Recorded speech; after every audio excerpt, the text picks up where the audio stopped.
হ্যাঁ তো বন্ধুরা, সুপার হিরো হোক বা সুপার ভিলেন, সবারই প্রয়োজন হয় একটা শক্তিশালী অস্ত্রের। কারণ কোনো পাওয়ারফুল অস্ত্র ছাড়া না হিরোকে শক্তিশালী লাগে না ভিলেনকে। মার্ভেল সিনেম্যাটিক ইউনিভার্সে আমরা এখন পর্যন্ত অনেক মারাত্মক অস্ত্র দেখতে পেয়েছি, আর এখন সময় এসেছে সেই অস্ত্রগুলোর র্যাঙ্কিং করার। আজ আমরা এমসিইউ এর টপ 10 পাওয়ারফুল অস্ত্র নিয়ে আলোচনা করব এবং জানব কোন অস্ত্র সবচেয়ে শক্তিশালী। তো চলুন শুরু করি। যদিও এতদিনে আমরা অনেক অস্ত্রই দেখেছি, তবে এখানে আমরা শুধু সেই 10টা অস্ত্রের কথা বলবো যেগুলো সবচেয়ে বেশি শক্তিশালী। তাহলে শুরু করা যাক উল্টো দিক থেকে। নম্বর 10-এ আছে Captain America shield. Howard Stark তৈরি করেছিলেন এই শিল্ড। ক্যাপ্টেন আমেরিকার প্রধান অস্ত্রই হলো এই ঢাল। সাধারণত ঢাল শুধু আত্মরক্ষার জন্য ব্যবহৃত হয়, কিন্তু স্টিভ রজার্স এটাকে আক্রমণ আর প্রতিরক্ষা দুই কাজেই ব্যবহার করত। বিশুদ্ধ ভাইব্রেনিয়াম দিয়ে বানানো এই ঢাল ওজনে হালকা হলেও ভীষণ শক্তিশালী। গুলি বা বোমার কোনো প্রভাবই এতে পড়ে না। শত্রুর দিকে ছুড়ে মারলে এটি ঘুরে আবার ব্যবহারকারীর কাছেই ফিরে আসে। এই ঢাল ভাঙা ভীষণ কঠিন। একে শুধু ভাইব্রেনিয়ামের থেকেও শক্তিশালী কোনো ধাতু দিয়েই ভাঙা সম্ভব। যদিও ক্যাপ্টেন আমেরিকার শিল্ড খুবই গুরুত্বপূর্ণ অস্ত্র, তবে অন্যান্য অস্ত্রের তুলনায় এটি কম ফাংশনাল আর কম পাওয়ারফুল, তাই এটি 10 নম্বরে আছে। নম্বর 9-এ আছে কর্ভাস গ্লেভস গ্লেভ। ইনফিনিটি ওয়ারে আমরা থ্যানোসের আর্মি চিলড্রেন অফ থ্যানকে দেখেছিলাম। এর মধ্যে কর্ভাস গ্লেভের হাতে থাকা অস্ত্রটি হলো গ্লেভ। এটি একটি ভীষণ শক্তিশালী অস্ত্র, যেটিও ভাইব্রেনিয়ামের মতো শক্ত ধাতু দিয়ে তৈরি। এই অস্ত্র সহজেই যে কোনো কিছু কেটে ফেলতে পারে। একবার এটি ভিজনের শরীর পর্যন্ত ছিন্ন করে দিয়েছিল। এমনকি গার্ডিয়ান্স অব দ্য গ্যালাক্সি ড্র্যাক্সের মতো শক্তিশালী যোদ্ধাও এর আঘাতে গুরুতর আহত হয়েছিল। এমনকি কর্ভাস গ্লেভ নিজেকেও নিজের অস্ত্র দিয়ে শেষ করেছিল। এই অস্ত্র এনার্জি শিল্ড ভেদ করতে পারে।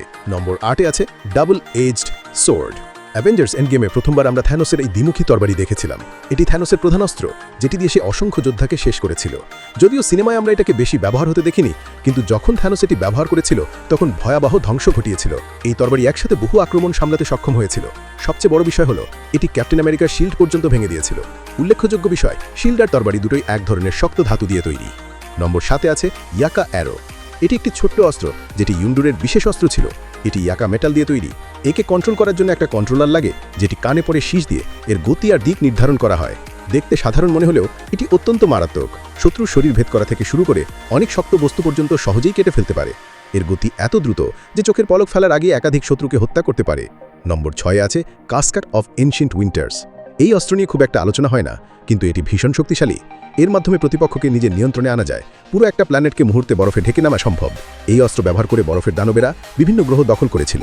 এর আঘাতে প্রতিপক্ষ মুহূর্তে বরফে জমে মারা যায়। শুধু স্পর্শ করলেই বোঝা যায় এটি কতটা বিপজ্জনক। তবে বর্তমানে এই অস্ত্র ধ্বংস হয়ে গেছে।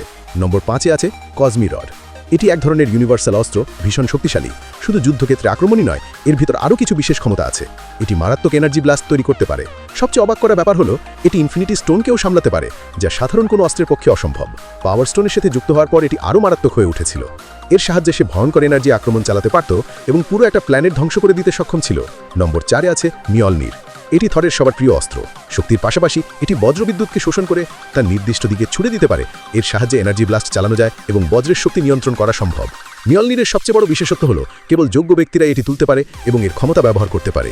এটির মধ্যে জাদুকরী ক্ষমতা আছে, যেমন নিরাময় করার শক্তি, এনার্জি তৈরি করার ক্ষমতা ইত্যাদি।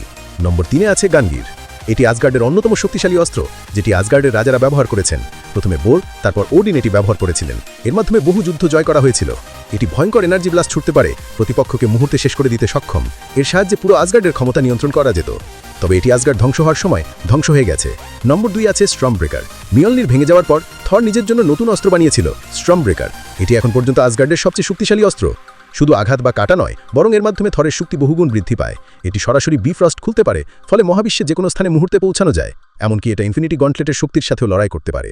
তবে এটা সবাই তুলতে পারে, কিন্তু এর পূর্ণ ক্ষমতা শুধু থরই ব্যবহার করতে পারে। আর নম্বর 1-এ আছে ইনফিনিটি গন্টলেট। এটি 6টি ইনফিনিটি স্টোন দিয়ে পূর্ণ একটি অস্ত্র, যা এমসিইউ এর সবচেয়ে শক্তিশালী অস্ত্র। গন্টলেটটি বিশেষভাবে বানানো হয়েছিল যেন ইনফিনিটি স্টোনগুলোকে সঠিকভাবে ব্যবহার করা যায়। এর সাহায্যে মহাবিশ্বের প্রায় সবকিছু করা সম্ভব। স্পেসে পোর্টাল তৈরি, বাস্তবতা বদল, mind control, time manipulation, energy blast, সবই। এমনকি মহাবিশ্বের অর্ধেক প্রাণ ধ্বংস করার পরেও এটি অকেজো হয়ে যায়নি। থ্যানোসের এই ইনফিনিটি গন্টলেট এতটাই শক্তিশালী যে এর সামনে অন্য কোনো অস্ত্র দাঁড়াতে পারে না। তাই ইনফিনিটি গন্টলেটকেই দেওয়া হয়েছে 1 নম্বর স্থানে। তো বন্ধুরা, এটাই ছিল আমাদের টপ 10 অস্ত্র নিয়ে ভিডিও। যদি ভিডিওটি ভালো লেগে থাকে তবে অবশ্যই লাইক আর শেয়ার করুন। আরও এমন ইন্টারেস্টিং ভিডিও দেখতে চাইলে আমাদের চ্যানেল সাবস্ক্রাইব করে পাশে থাকা বেল আইকনটি চাপুন, যাতে আমাদের নতুন ভিডিওগুলো সবার আগে পান।